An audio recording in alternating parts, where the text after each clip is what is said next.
Hi, Prepare 5. Today we're going to talk about the city and the countryside. Country can also be a state, država. But today, if I say country, I'm talking about the countryside. What's the difference between the city and the countryside? When you think about it, some things are very similar and some things are just different. In the city, they have schools. But in the countryside, where I grew up, we had schools too. They might have been smaller, there might have been less children, there might have been different year groups in one class, but it was still a school. What I want you to do now is I want you to think about things you associate with the city and things that you associate with the countryside. What things do you see in a city and what things do you see in the countryside? Find a scrap of paper, maybe use your notebooks, and just write down lists. What do you see in the city? What do you see in the countryside?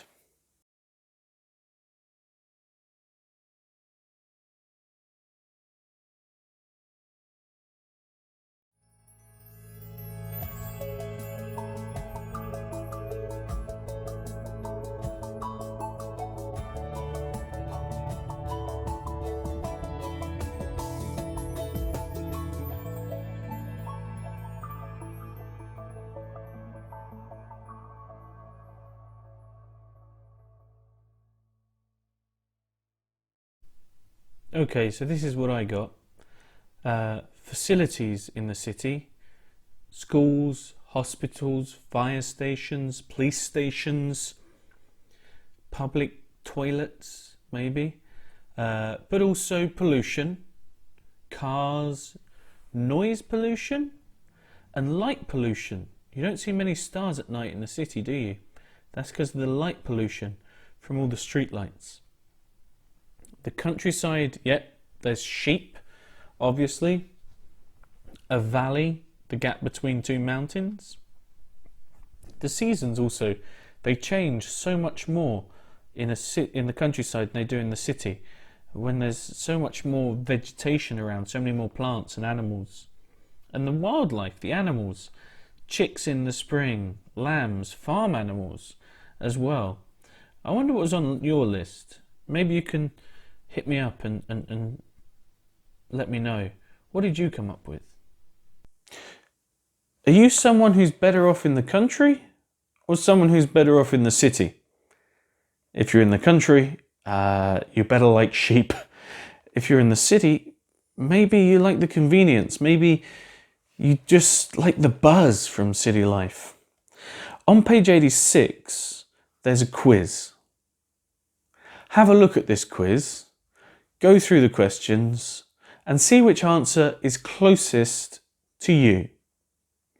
Then you can go to page 130 and see what the book says. Are you a city person? Are you a country person? Where does the book think you belong?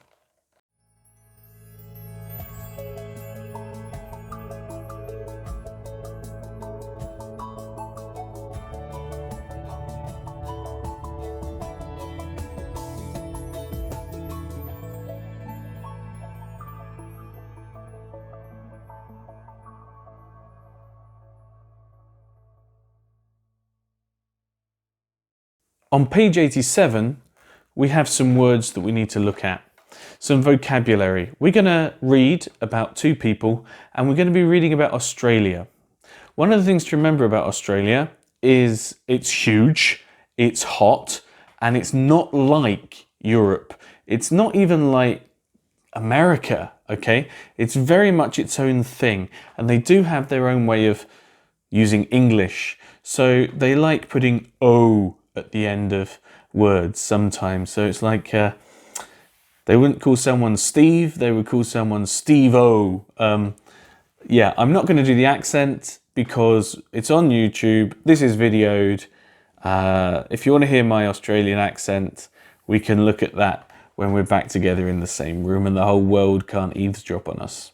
However, Aussie is a word that means an Australian.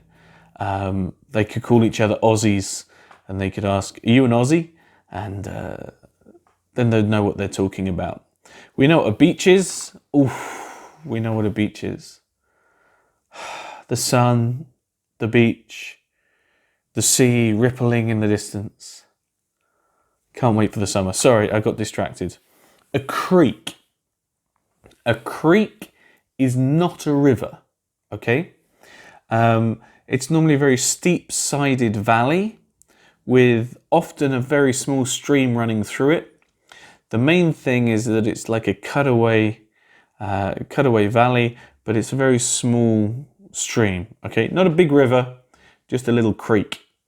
It's not that the hinges on the door need oiling or anything like that. A kangaroo is well, you know what a kangaroo is. Just difficult to explain maybe.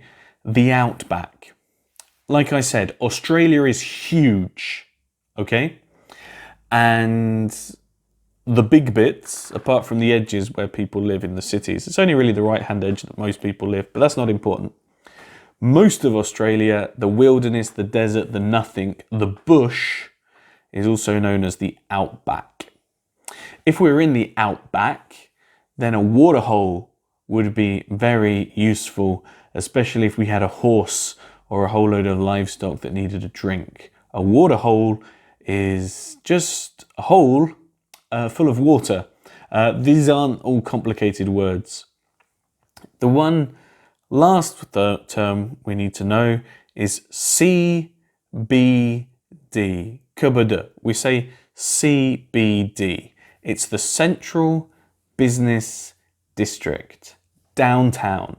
It's the center of a big city, normally where the big businesses are based. Skyscrapers, banks, city hall, think that sort of thing. It's hard for us in Mostar because we don't really have one center, but think of somewhere like New York, yeah? Manhattan, that's the center. Think of London, yes? London's huge, but where the big buildings are in the middle, that's the center, that's the CBD. Okay, let's have a look at the reading. I know what you're thinking.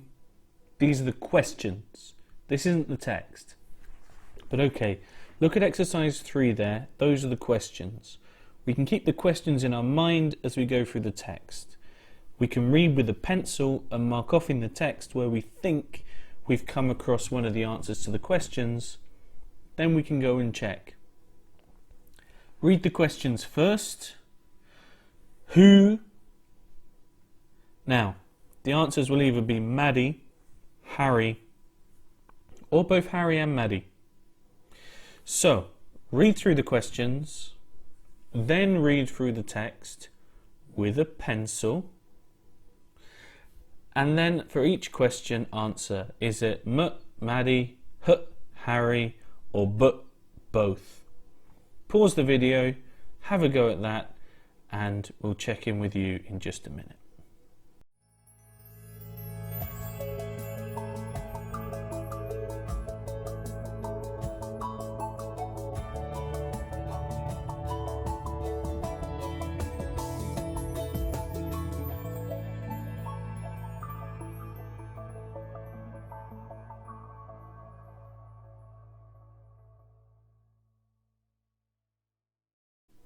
How did that go?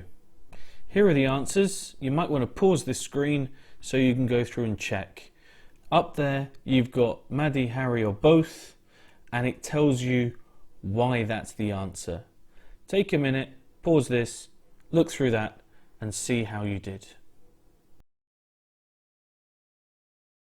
Isn't it great? We still get to do grammar even though we can't be in the same room. Yay, grammar! Okay, this is what we're going to look at today. Articles. Don't worry if you don't get this perfect. Honestly, people do this for years and years and years and years and years. People get their C2 certificates, they get their C1 certificates, but they still get problems with their articles. It's because they're foreign. They don't exist in Slavic languages. We don't use them in Croatian or in Bosnian, so we have problems when we try and use them in English. Don't worry about it. The one thing I do worry about, and you should worry about, is the phrase one. For example, I saw one man the other day. Okay? Vidio sam jedan čovjek. You can't translate it like that. Okay? You have to say, I saw a man. Now, there's 3 different articles. There's 4 kind of, it goes like this. When there's only one thing in the world, then we use the. We also use the if we know exactly what we're talking about. So say there's a dog outside a shop. We have no idea whose dog it is. It's one dog of many dogs in the world. So we're going to say a dog. A. One of many. A dog. Now, if I have something else I need to tell you about that dog, and I've already mentioned it before, I can say the dog. You know which one I'm talking about. I have a dog. The dog is huge. Which dog is huge? My dog. I told you that already, okay? So we know which one we're talking about. There are some times we don't use a or the. We only use them when we have one of something.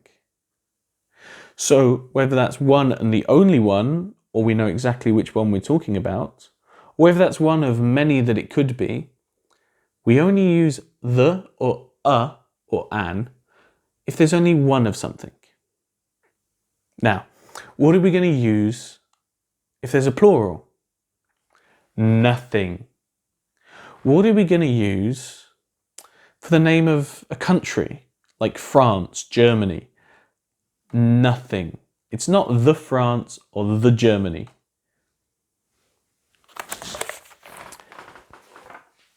There's an exception, because it's English.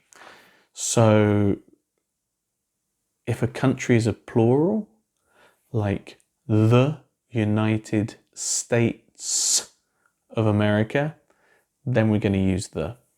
But normally, we don't, for names of countries. Okay, let's look at how this works and an example.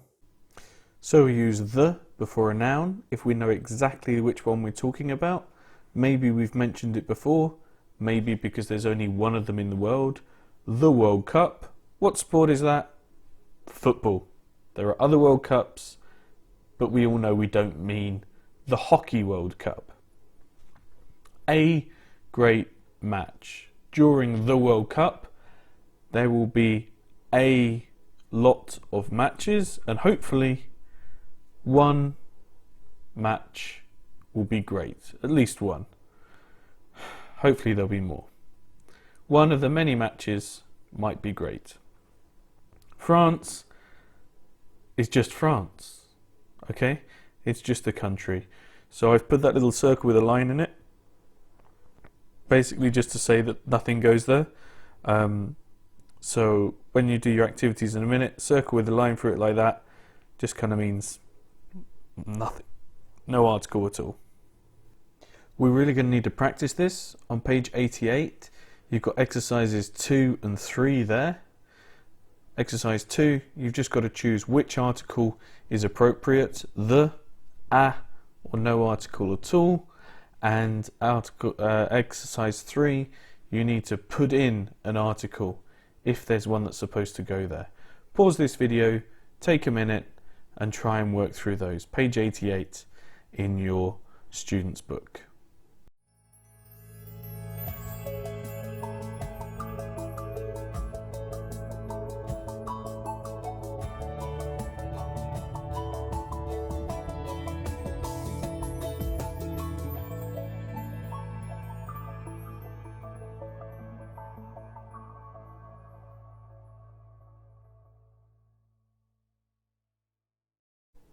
And here are the answers for those. If you need to, pause this screen and then you can just check you got those right. Don't worry if you didn't get exercises 2 and 3 perfect. I did say this is very difficult. Exercise 4 now, we've got this little text about Australia. And what I want you to do is go through and try and find 7 articles missing. The, a, or an, and try and pop them in. Again, pause the video and have a go at that.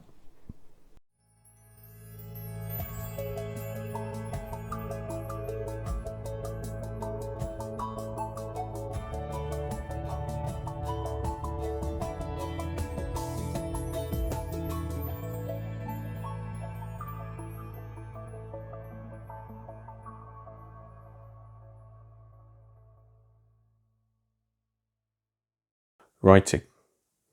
100-word writing. 100-word letters. Not worth 5 points, but longer, okay? Worth more points. There are 4 things you're going to be marked on. You're going to be marked on the content. You're going to be marked on the organization. You're going to be marked on your language. And you're going to be marked on your communicative achievement. So, for your communicative achievement, think who you're talking to. Visualize somebody in your head, a friend, or in a more formal letter, maybe a teacher or the director of your school. Visualize that person and imagine that you're writing to them. That'll help the informal language come out, the phrases that you can use. It should be informal, not bad language. The language, we're going to be talking about how can we use different tenses? How can we use different sentence structures? Can we use a comparative or a superlative? Have we used a conditional? Organization and content. If you've got your content coming through clearly, your organization will follow. Look at the 3 things that most questions ask you to answer. The 3 questions within the question. It's often good to break these up.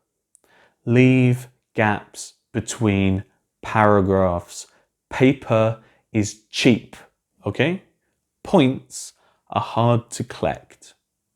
So, say hi, maybe acknowledge why they're writing, leave a line. Answer the first question, the first point. Leave a line. The second, a line. The third, a line. If you're going to say a greeting, something nice at the end, leave a line before you do that as well. And then say bye, normally in some appropriate way. You're not having a conversation, we're not going to say bye, but from, or if it's appropriate, love from. I like see you soon, or something that's related to the letter. On page 89, we've got our example. Okay, we've got our example question, which is just like what we're used to seeing from a question. You've received a letter from your English friend John. Let's read through and try and think, what are the 3 content points we're going to have to hit? I'm doing a project at school about where people live and I need some information. Let's acknowledge that, okay? That's not one of the points though. Please write to me and tell me about the places where teens meet, where you live. We're going to have to tell them about where we live and where teens meet. Number 1. Is the area where you live quiet or lively? That's number 2, isn't it? What is it? How would you describe it? Lively, energetic, or quiet and a bit boring? The final one is going to be this third one. Are there lots of things for teens to do? Okay. We got an example there of an answer. Let's have a look through. Hi John. Brussels is a really lively city. Great. He's told us where he is. And he's answered the second point as well. Despite the weather, that's awful. I usually catch up with my friends in a cafe near my house on a Saturday. Saturday afternoons.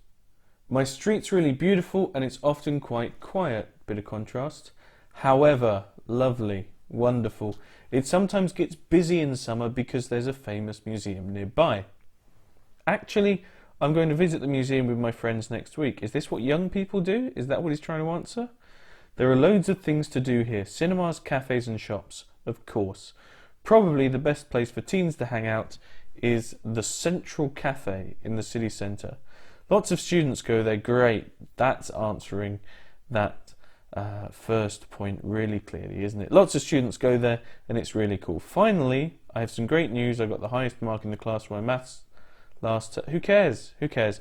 I know it's a letter to your friend, but you have a limited number of words, so let's try and avoid unnecessary adding. It looks like someone added that because they realised they hadn't written enough. Right soon. Great ending there, especially to a pen pal. And it just kind of... You see the problem with the content? It's all mixed up. The letter itself is good and it does include everything, but the organisation isn't as clear and it's just a bit more difficult to understand because all the points are all mixed up. Keep them separate, keep it easy for whoever's marking it, collect the points. You have a go at the question yourself. You try and write your letter. If you can, even better than the example. You can write it by hand or you can type it, it doesn't matter. If you write it by hand, just take a photo of it and email it to me at the email address that I'm going to give you in a minute, and I'm going to give you a deadline for this work there as well. Also, remember you still have your workbook. There's loads of practice for Unit 15 in the workbook, especially on articles, okay? So if you've got time, have a look at some of that, and of course, you can always send that to me as well.